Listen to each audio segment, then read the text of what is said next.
Antes de entrar de lleno en la historia de la Capilla del Pópulo, nos vamos a remontar al año 1262, cuando el rey Alfonso X el Sabio conquista la ciudad de Cádiz a los musulmanes. Donde todavía sigue habiendo dudas entre algunos expertos de si fue este monarca el que realizó la cerca medieval que amurallaba lo que hoy es el barrio del Pópulo, o reutilizó la que ya habían realizado los musulmanes. Según algunos historiadores, el Cádiz musulmán, que sería lo que hoy es el barrio del Pópulo, estaría protegido por una gran muralla cuyas puertas daban acceso a los arrabales. La actual plaza de San Juan de Dios la ocupaba un brazo de mar, por lo que se podía llegar hasta el Arco del Pópulo en barco. Este arco era ya en época musulmana la puerta principal de acceso a la Medina almohade. Para estos expertos, el Arco del Pópulo es de origen musulmán, que debió ser antes de sus modificaciones y a la creación de la capilla de herradura apuntada y enjarjado. La muralla, construida a finales del siglo XVI, quedó antigua para su función defensiva y también porque la ciudad, gracias a su crecimiento por el comercio indiano, ya la había desbordado, poblando los arrabales de Santiago y Santa María. El Arco del Pópulo era una de las puertas de esta muralla. Por aquí se accedía a la zona portuaria por la Plaza de la Corredera, actual Plaza de San Juan de Dios, de ahí que se conociera como Puerta del Mar y también la Puerta de la Villa.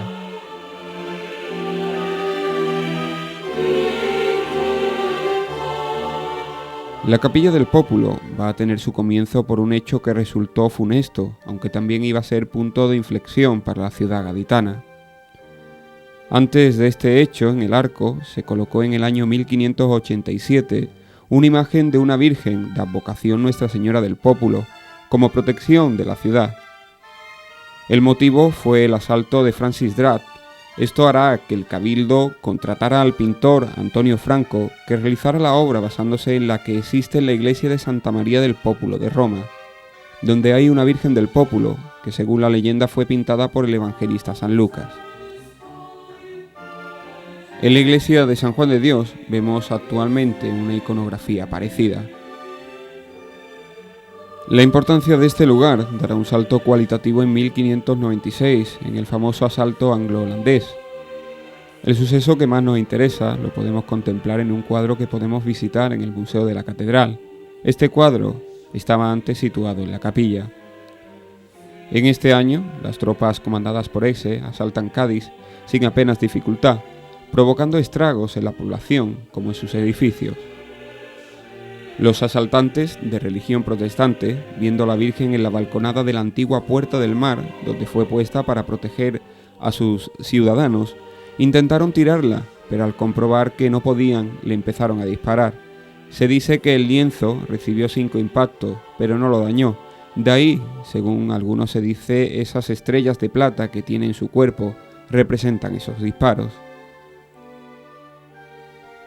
Esto hizo, al considerarse un hecho milagroso, que su imagen fuera más venerada todavía, más por el pueblo, y además la corona española tomó la capilla bajo su patrocinio.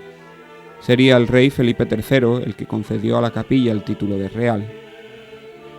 En un principio se quiso trasladar la imagen a otro lugar que fuera más seguro, pero los ciudadanos querían que permaneciera en el lugar de los hechos, de ahí que se construyera la capilla en el mismo lugar.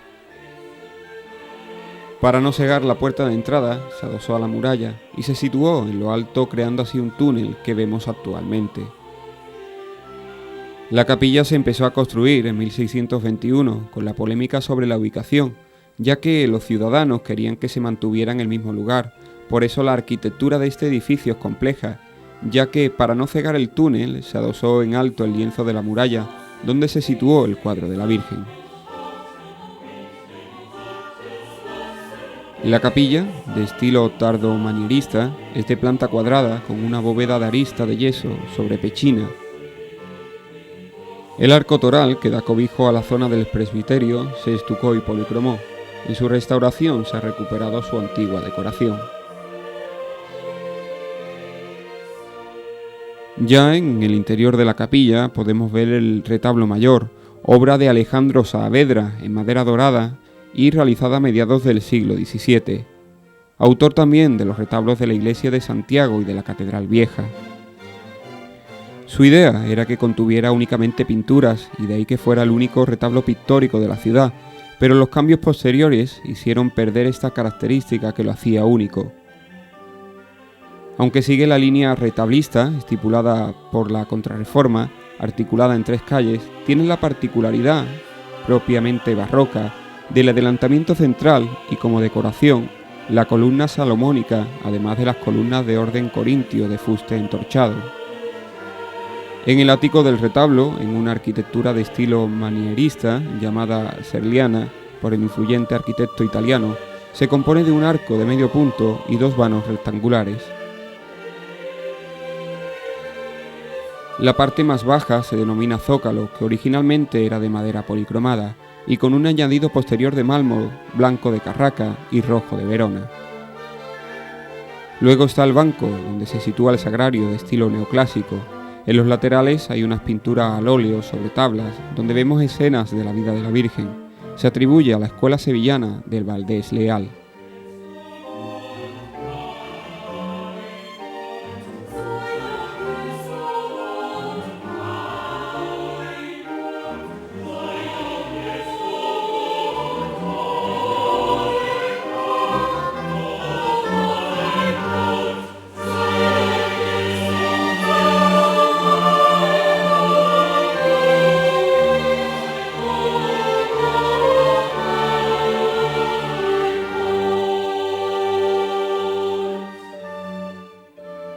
Un retablo se lee desde la perspectiva del presbiterio, cuando mira a sus fieles. La calle central es la más importante, ya que es donde se encuentra el mensaje central, y la derecha, zona de la Eucaristía, más importante que la de la izquierda, que es la zona de la epístola.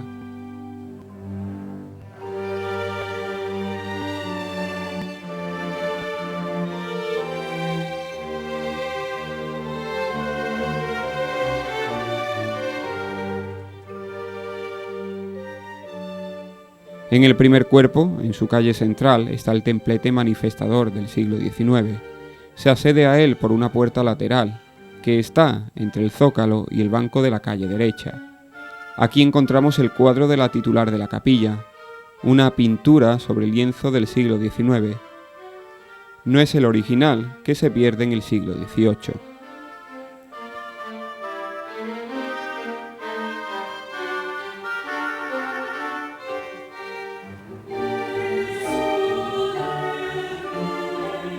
En la calle derecha hay una talla anónima de San José con el Niño y sobre ella una pintura que representa a San Francisco de Paula.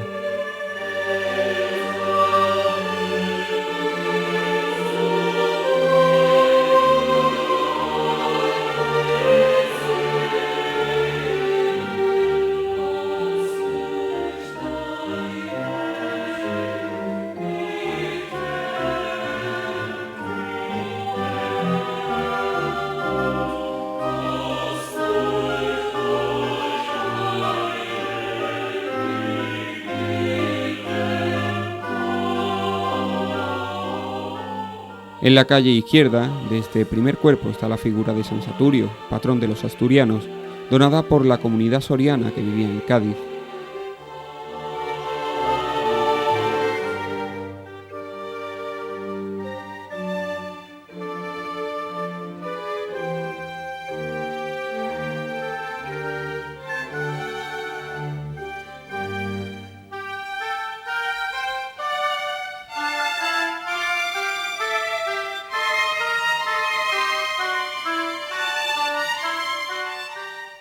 Sobre esta talla hay una tela que representa una santa no identificada aún.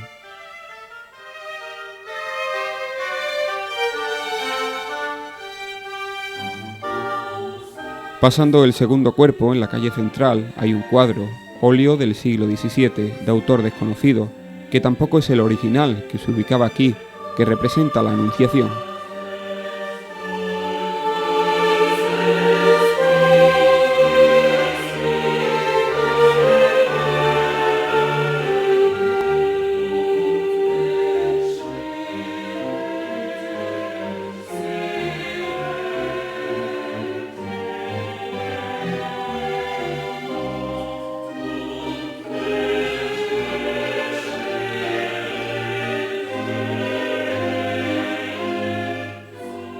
En su calle izquierda se representa al rey San Luis, rey francés destacado por su lucha contra los infieles y por las reliquias que llegó a coleccionar.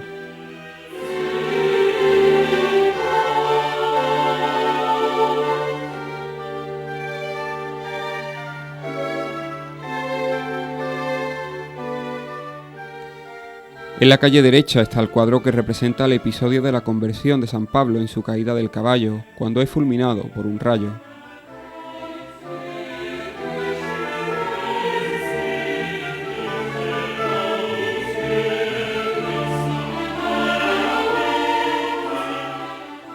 En ambas calles se rematan con las cartelas de Castilla en la derecha y la de León en la calle izquierda. Ya rematando el retablo está el ático de estilo serliano, donde se encuentra el grupo del Calvario con Jesús crucificado en el centro de la escena, flanqueado a su vez por la Virgen Dolorosa y un San Juan Evangelista.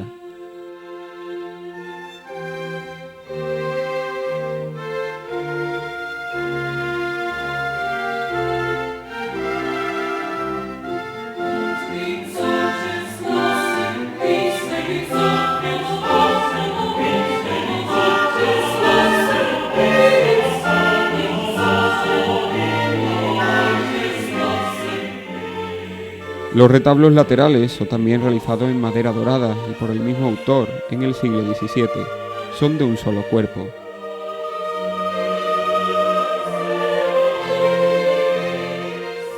En sus áticos están las dos figuras que son los pilares de la iglesia, San Pedro y San Pablo.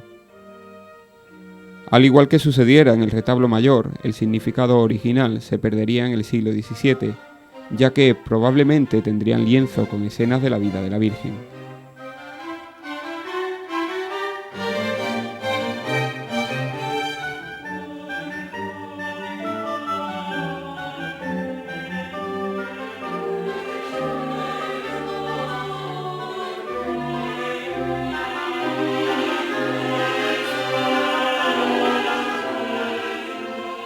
La estructura de ambos está formado por un zócalo de altar de mármol policromo de Génova. Luego en el cuerpo central, donde el retablo derecho hay una hornacina rococó del siglo XVII, donde encontramos una Virgen del Rosario, una talla italiana de madera policromada.